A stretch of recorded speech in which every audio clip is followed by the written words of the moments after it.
दोस्तों, बिहार के 10वीं बार सीएम बनने वाले नीतीश कुमार को क्या आप जानते हैं? अगर नहीं जानते तो मैं आपको बता दूं। नीतीश कुमार एक इंडियन पॉलिटिशियन और बिहार के सबसे लंबे समय तक मुख्यमंत्री रहने वाले व्यक्ति हैं, जो वर्तमान में अपना 10वीं बार शपथ लेने वाले हैं और ये 4 दशकों से भी अधिक समय से भारतीय पॉलिटिशियन के एक प्रमुख लीडर हैं। वे जनता दल यूनाइटेड जेडीयू के सदस्य और राष्ट्रीय अध्यक्ष भी हैं। तो इस लाइफस्टाइल वीडियो में हम बताने वाले हैं नीतीश कुमार की लाइफस्टाइल एंड बायोग्राफी के बारे में। तो आपसे रिक्वेस्ट है, वीडियो को पूरा देखिएगा। अगर आप नीतीश कुमार के फैन हो तो इस वीडियो को एक लाइक ज़रूर करिएगा। चलो वीडियो स्टार्ट करते हैं।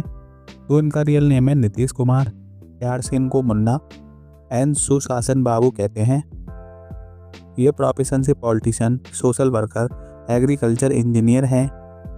इनका जन्म 1 मार्च 1951 को बख्तियारपुर, बिहार, इंडिया में हुआ। 2025 के हिसाब से आज इनकी एज 74 ईयर हो चुकी है। अब इनके फिजिकल स्टेटस देख लेते हैं। तो इनकी हाइट लगभग 5 फुट 8 इंचज। इनका आई कलर ब्लैक और हेयर कलर ग्रे है। ये नेशनलिटी से इंडियन है और रिलीजन से हिंदू हैं। अब इनके एजुकेशन के बारे में देख लेते हैं। तो इन्होंने अपने स्कूल की पढ़ाई श्री गणेश हाई स्कूल भक्तिपुर, पटना, बिहार से की और वहीं अपने आगे की पढ़ाई पटना साइंस कॉलेज, पटना से की। साथ ही अपने कॉलेज की पढ़ाई Bihar college of engineering, Patna से की। एजुकेशन क्वालिफिकेशन में इन्होंने बीएससी की हुई है इलेक्ट्रॉनिक इंजीनियरिंग में।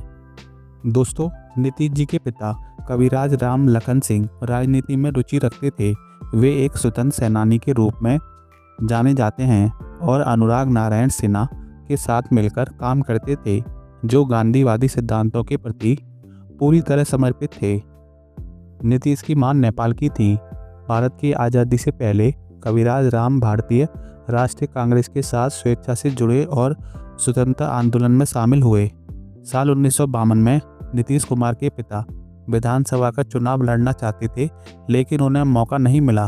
फिर 1957 में जब यही घटना फिर घटी तो कविराज राम जनता पार्टी में शामिल हो गए।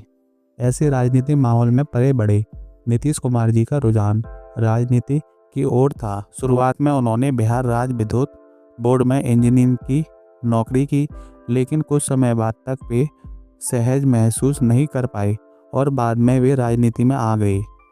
कुछ मीडिया सूत्रों के अनुसार नीतीश कुमार की शादी 22,000 रुपये के दहेज के साथ तय हुई थी।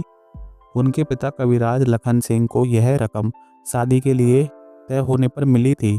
जब नीतीश को पता चला तो वे नाराज हो गए और दहेज के पैसे तुरंत वापस करने के लिए अड़ गए। फिर उनके परिवार ने दहेज वापस किया और दोनों ने कोर्ट मैरिज कर ली। अब देख लेते हैं इनके पॉलिटिशियन करियर के बारे में। तो साल 1971 में राम मनोहर लोहिया की युवा शाखा समाजवादी युवजन सभा के सदस्य बने और वे साल 1974 से 1977 तक जेपी आंदोलन के कार्यकर्ता रहे। फिर 1974 में उन्हें आंतरिक सुरक्षा अधिनियम के तहत हिरासत में लिया गया था। फिर 1975 में आपातकाल के दौरान उन्हें फिर से हिरासत में लिया गया। युवावस्था में वे भारतीय राजनेताओं जयप्रकाश नारायण, राम मनोहर लोहिया, कपूर ठाकुर, एसएन सिन्हा और बीपी सिंह से अत्यधिक प्रभावित थे।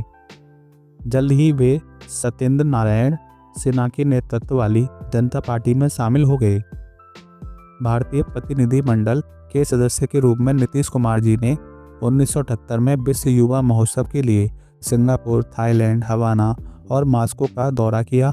इसके बाद उन्होंने आईपीयू सम्मेलन में भारतीय सदस्य प्रतिनिधिमंडल के सदस्य के रूप में ऑस्ट्रेलिया और फ्रांस की भी यात्रा की। फिर 1985 में वे पहली बार एक स्वतंत्र उम्मीदवार के रूप में बिहार विधानसभा के लिए चुने गए। शुरुआत में उन्होंने 1989 से बिहार विधानसभा में विपक्ष के नेता के रूप में लालू प्रसाद यादव का समर्थन किया। फिर 1996 में बाढ़ से अपनी पहली लोकसभा सीट जीतने के बाद नीतीश ने पाला बदल लिया और भाजपा का समर्थन करना शुरू कर दिया।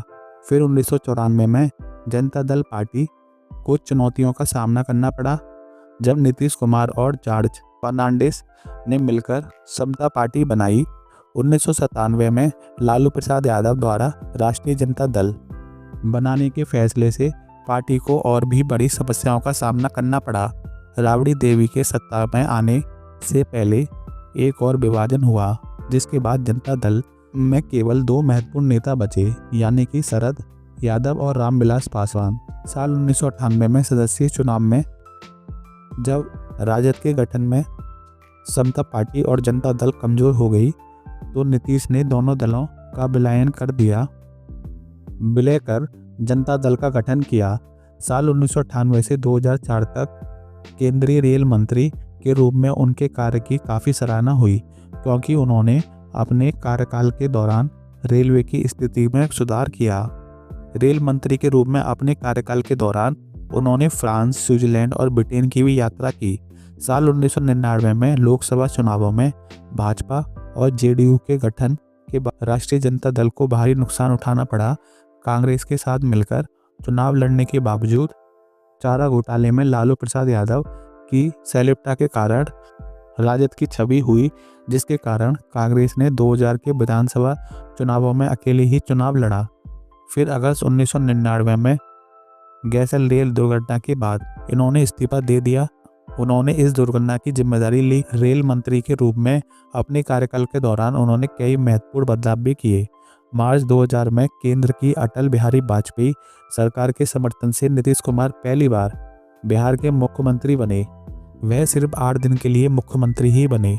इस दौरान उन्होंने दूसरी बार कृषि मंत्री का कार्यभार भी संभाला। फिर 2001 से मई 2004 तक वे एक बार फिर केंद्रीय रेल मंत्री बन गए।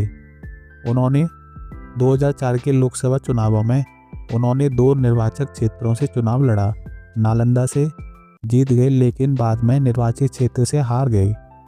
नीतीश कुमार जी के अनुसार जब वे बिहार के मुख्यमंत्री बने तो उन्होंने कई चुनौतियों का सामना करना पड़ा, जिसमें संगठित आपराधिक गिरोह और बड़े पैमाने पर अपहरण से जुड़ी खराब कानून व्यवस्था, साथ ही बिहार के कुछ पिछड़े इलाकों में वामपंथी उग्रवाद का लगातार खतरा शामिल था। इसके बाद नीतीश ने बिहार में माओवादी विद्रोह को निपटने के लिए भी सेवानिवृत्त सैन्य अधिकारियों और सैनिकों के युक्त विशेष सहायक पुलिस का गठन किया। इस पहल ने न केवल सेवानिवृत्त सैन्य कर्मियों को आर्थिक अवसर प्रदान किया।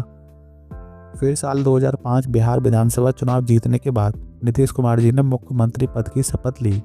और मैं आपको बता दूं, 14 मई 2007 को उनकी पत्नी मंजू कुमारी सिन्हा का नई दिल्ली में निधन हो गया। वह निमोनिया से पीड़ित थीं। बिहार के मुख्यमंत्री के रूप में अपने कार्यकाल के दौरान नीतीश जी ने बिहार में जेल नियमों में सुधार किया, जैसे जेलों के भीतर से संचालित अपराधियों गतिविधियों को पकड़ने के लिए मोबाइल फ़ोन जैमर लगाना और भारत के सर्वोच्च न्यायालय द्वारा जारी अखिल भारतीय जेल सुधार कार्यक्रमों का लागू करना। उन पर 2 बायोपिक भी लिखी गई। शंकर ठाकुर द्वारा लिखित single man the life and time और नीतीश कुमार ऑफ बिहार और अडू सिन्हा द्वारा लिखित Nitish Kumar and the rise of Bihar. और मैं आपको बता दूं, इनके एक लौते बेटे निशांत ने Birla institute of technology Mesra से ग्रेजुएशन किया है। साल 2010 में नीतीश जी तीसरी बार बिहार के मुख्यमंत्री बने। साल 2014 लंबे समय के साथ ही बीजेपी के साथ संबंध टूट गए, जिसके बाद उनकी पार्टी लोकसभा चुनावों के पूरी तरह हार गई और उन्होंने सीएम पद से इस्तीफा दे दिया। नीतीश ने 2015 में मुख्यमंत्री के रूप में अपना 14 कार्यकाल पूरा किया। 26 जुलाई 2017 को उन्होंने राजद और कांग्रेस के साथ गठन तोड़ने के बाद बिहार के मुख्यमंत्री पद से इस्तीफा दे दिया।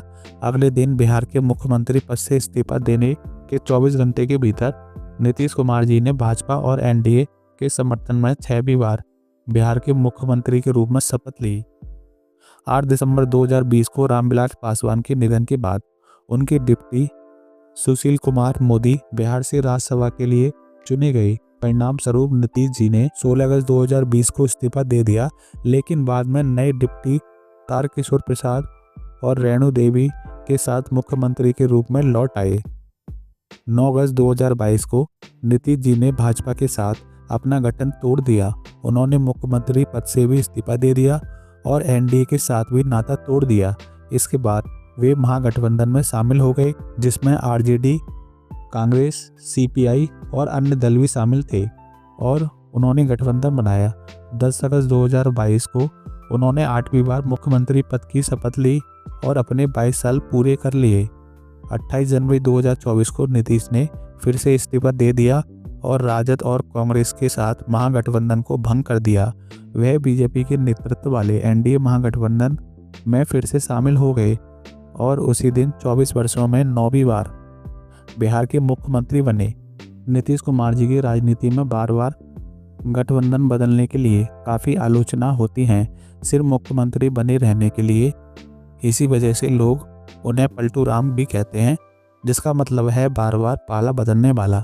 एक और बात जिसके लिए लोग उनकी आलोचना करते हैं वह यह है कि उन्होंने अपने पूरे करियर में कभी भी कोई चुनाव नहीं लड़ा। आप साल 2025 में वे बिहार के 10वीं बार सीएम बनने वाले हैं, तो हमको कमेंट करके बताना कि नीतीश कुमार जी आपको कैसे लगते हैं। हम मिलवाते हैं इनकी फैमिली से। तो इनके फादर का नाम कविराज राम लखन सिंह है, जो एक फ्रीडम फाइटर थे। इनकी मदर का नाम परमेश्वरी देवी है। इनके एक ब्रदर भी हैं जिनका नाम सतीश कुमार है। इनकी सिस्टर का नाम उषा देवी, हिंदू देवी, प्रभा देवी है। मैरिज स्टेटस देख लेते हैं तो ये विडोर हैं। इनकी वाइफ का नाम लेट मंजू कुमारी सिन्हा था, जिनसे इनकी मैरिज 1973 में हुई और इनकी डेथ 2007 में हुई। इनका एक बेटा भी है जिसका नाम निशांत कुमार है। अब इनकी हॉबी के बारे में देख लेते हैं तो इनको रीडिंग बुक, वॉचिंग फिल्म काफ़ी पसंद है। अब इनके हाउस के बारे में देख लेते हैं कि रहते कहाँ पर हैं। तो ये अपनी फैमिली के साथ आनय मार्ग पटना में रहते हैं और एक इनका अपना हाउस कल्याण बिगा नालंदा डिस्ट्रिक्ट बिहार में है। अब इनके कार कलेक्शन देख लेते हैं तो इनके पास फर्स्ट कार है टाटा टियागो, सेकंड कार है होंडाई लॉनिक एस। अब इनकी इनकम एंड सैलरी के बारे में देख लेते हैं तो रिपोर्ट के अनुसार इनको हर मंथली सैलरी मिलती है 2,15,000 रुपये। अब इनकी नेटवर्क देख लेते हैं तो रिपोर्ट के अनुसार इनकी टोटल नेटवर्क अप्रॉक्सीमेट 10 करोड़ रुपये है। तो ये थी नीतीश कुमार जी की लाइफस्टाइल वीडियो। आई होप आपको वीडियो पसंद आई होगी। अगर वीडियो पसंद आई तो वीडियो को एक लाइक ज़रूर करिएगा। Thanks for watching.